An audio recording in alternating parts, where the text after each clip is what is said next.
Hey guys, if you are scared to fall over in a handstand, I'm gonna show you a cool little trick that is not in my program. So this is exclusive, you guys. So first you wanna start by being a shin's length away from the wall. So how you do that is you stand with your legs together and then bend a knee. So my knees are together, my shin is a length away from the wall, so my hands wanna be right where my foot is, okay? I'm gonna show you guys real quick. So kick up where my hands were, and I'm a shin's length away from the wall, okay? Your goal upside down is to get comfortable falling back into the wall. So you want to try come off the wall and fall back 5 times before coming fully down. So it'll look like this.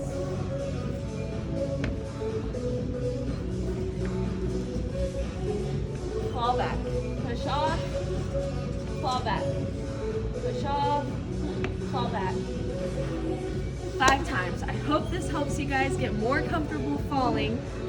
That's it.